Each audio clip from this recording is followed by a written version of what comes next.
A geografia física estuda a biosfera, a atmosfera, a litosfera e a hidrosfera, o que acaba incluindo inúmeras outras áreas do conhecimento.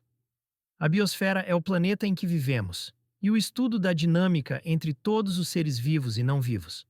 Litosfera, referimos-nos à porção rochosa do planeta, incluindo camadas internas da Terra, pois sabemos que elas interferem direta e indiretamente nas rochas da superfície. Já os estudos da atmosfera observam os elementos presentes no ar e a sua movimentação, os climas, tempos e outras relação com a biosfera. A hidrosfera estuda os corpos d'água da superfície terrestre, como oceanos, rios e lagos, como interferem e são interferidos. Os principais ramos da geografia física são climatologia, mudanças climáticas, climas do Brasil e do mundo. Geomorfologia estuda os relevos da superfície terrestre, história da formação afetada, por exemplo, por enchentes, terremotos e vulcões. Hidrologia estuda a água da superfície e do subsolo e história da formação. Pedologia estuda os solos, como composição, classificação e mapeamento. Glaciologia estuda as geleiras, a formação e como interage com a biosfera. Ciclo da água é um processo fundamental para a manutenção da vida no planeta Terra.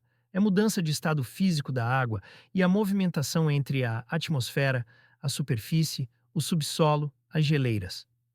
Evapotranspiração consiste no processo de evaporação das águas superficiais, como resultado do aquecimento pela energia proveniente do Sol, em conjunto com o processo de transpiração das plantas e vegetais. A água no estado gasoso é transferida então para a atmosfera. Condensação, quando o vapor d'água atinge camadas mais elevadas e a sua temperatura é reduzida, então retorna para o estado líquido, condensação, e se formam as nuvens. Precipitação consiste no retorno da água em seu estado líquido, chuvas, ou sólido, neve ou granizo, para a superfície terrestre, recarregando assim os cursos d'água e retornando para os oceanos e mares. Infiltração e escoamento superficial. Ambos são processos que acontecem com a água na superfície terrestre. No primeiro deles, a infiltração, a água entra no solo ou na rocha, preenchendo os espaços vazios. Mediante a infiltração, acontece a recarga dos aquíferos, que são as reservas subterrâneas de água. No caso de rochas ou solos impermeáveis ou com baixa permeabilidade, o fenômeno que acontece é o do escoamento superficial. Bacia hidrográfica é uma bacia drenada por um rio. Toda a água que entra é principalmente por meio das chuvas. A região delimitada pelo divisor de águas é composta por ecossistemas próprios e também por cidades que utilizam como fonte de abastecimento. 70% da superfície da biosfera é formada por água. Nem todo ele se encontra disponível para o consumo humano. 97,5% são água salgada. As geleiras armazenam 68% de toda a água doce do mundo. Aproximadamente 30% ficam no subsolo, como nos aquíferos, e somente 0,3% da água doce presente no planeta Terra está armazenado em reservatórios de superfície como rios e lagos. O Brasil abriga 12% de toda a água potável disponível do mundo e pouco mais de metade das reservas da América do Sul, havendo maior concentração nos estados da região norte do país e menor nos estados da região nordeste. Exemplo: Bacia Amazônica.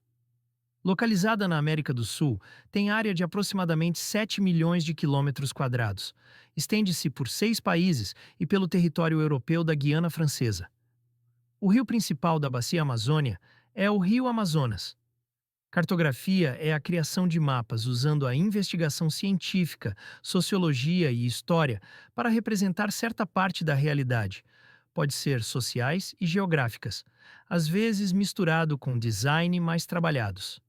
A cartografia pode representar o uso e tipos de solos, na previsão do tempo, no manejo florestal, na construção de estradas, localização de jazidas minerais, construção de estradas e as navegações, incluindo o dinamismo, as mudanças ao decorrer do tempo. A cartografia começou sendo utilizada para representar bons locais com fonte de água e alimentos. Na Babilônia, os mapas demonstravam um mundo achatado e em formato de disco. Conforme o tempo passava, mapas apareciam mostrando o mundo esférico e com uma parte dos continentes europeu, asiático e africano. Com o aprimoramento da ciência, as grandes navegações e novas descobertas importantes resultaram em novas técnicas cartográficas e das representações da realidade. A cartografia moderna foi inaugurada com sistemas de satélites que fornecem localização precisa em todo o mundo e um poder computacional para capturar, analisar e interpretar dados geográficos. As coordenadas geográficas são usadas para localizar um determinado ponto na superfície terrestre. Para isso, são utilizadas as medidas que têm relação com a linha do Equador e ao meridiano de Greenwich, a latitude e a longitude. A medida é representada em graus e a variação é de 0 a 90. As latitudes são as linhas paralelas ao Equador, que é a latitude de 0 graus, e se expande para o norte e sul, porém ao sul os graus são negativos. Já a longitude parte do meridiano de Greenwich e vai de leste a oeste.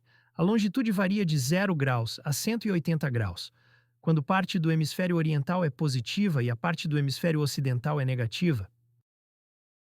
O espaço rural é bem mais amplo do que o espaço urbano, porque exige um maior espaço para as práticas, como a agropecuária, o extrativismo mineral e vegetal, além das áreas de preservação ambiental e florestas em geral. O espaço urbano tem atividades bem produtivas e por isso tem maior população. Antigamente, eram as cidades que eram dependentes da zona rural, pois havia maior população e o que a terra produzia era mais valioso que as cidades produziam. O capitalismo, que se intensificou a partir do século XVIII, alterou esse processo. A urbanização no período industrial baseia-se em dois tipos de causas: os fatores atrativos e os fatores repulsivos. Fatores atrativos: aqueles em que a urbanização ocorre devido à grande oferta de empregos com salários melhores. Fatores repulsivos: aqueles em que a urbanização ocorre devido à expulsão da população do campo. Pode ocorrer devido à substituição do homem pela máquina, onde não é mais necessário tanto pessoas para realizar o mesmo trabalho, e pelo processo de concentração fundiária, que deixou a maior parte das quantidades de terras nas mãos de poucos ricos. Até meados de 1800, cerca de 3% viviam em áreas urbanas, com o grande desenvolvimento tecnológico e o aumento da eficiência das máquinas e indústrias, fez com que as pessoas migrassem para as cidades à procura de trabalho. Portanto, as oportunidades de emprego nesse período são consideradas fatores atrativos, ao passo que o aumento da mecanização do campo era considerado um fator repulsivo.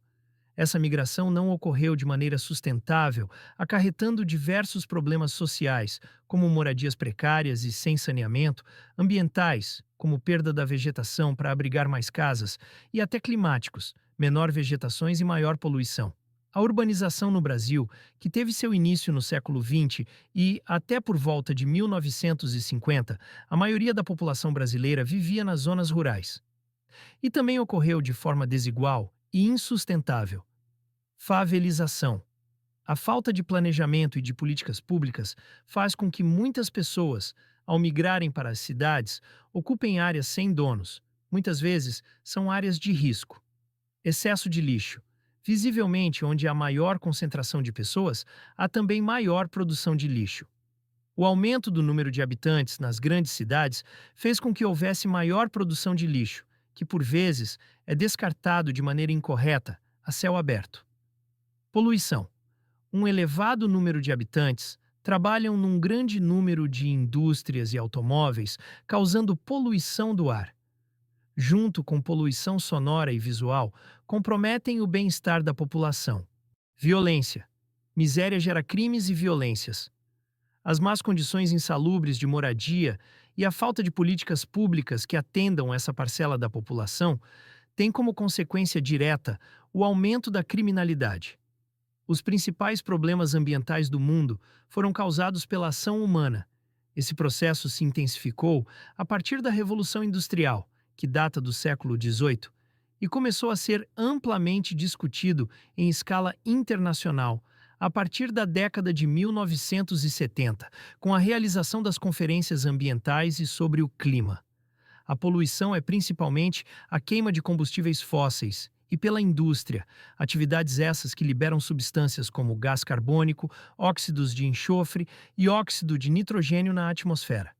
Esse tipo de poluição é causador de outros problemas ambientais, como as chuvas ácidas e as ilhas de calor, gases estufas constantes em certos lugares. O aquecimento global é o aumento anormal da temperatura média do planeta Terra causado por desmatamentos e a emissão de gases poluentes.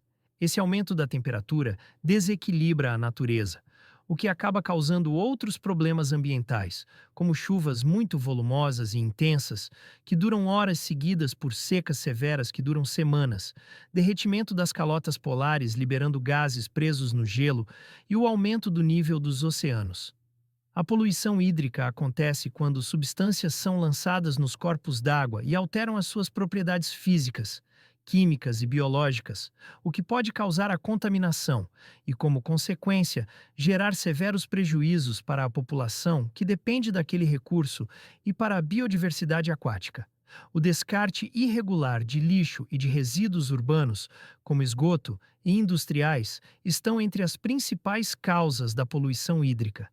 Uma das discussões acerca da poluição hídrica gira em torno da quantidade de plásticos e microplásticos presente nos rios e oceanos, o descarte de esgoto, dejetos industriais, de mineração, os agrotóxicos e outros defensivos agrícolas nas águas. Essas substâncias prejudicam a fauna aquática e pode contaminar os peixes e frutos do mar consumidos pela humanidade. A poluição dos solos tem origem no descarte irregular de lixo e dejetos urbanos, industriais, da mineração e das usinas geradoras de eletricidade, no uso intensivo de defensivos agrícolas e agrotóxicos para a produção, no desmatamento e outros eventos que contribuem para a perda de fertilidade dos solos.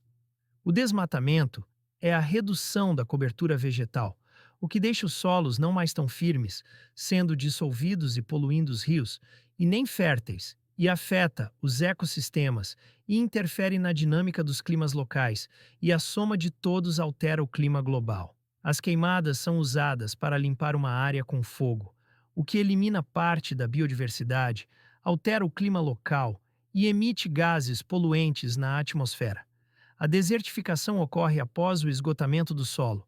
Tem como causas como a poluição dos rios e dos solos, ser queimado constantemente, desmatamento e a alteração do clima local, como secas severas. Estes quatro últimos problemas deixam o solo impróprio para o plantio, dificultam a criação de animais e impede reservatórios de terem água que seja potável. Observa-se de forma cada vez mais recorrente a redução da disponibilidade de recursos naturais, o que pode culminar na sua escassez em um curto espaço de tempo. Com isso, podemos afirmar que, além da geração presente, os principais problemas ambientais ameaçam também as gerações futuras.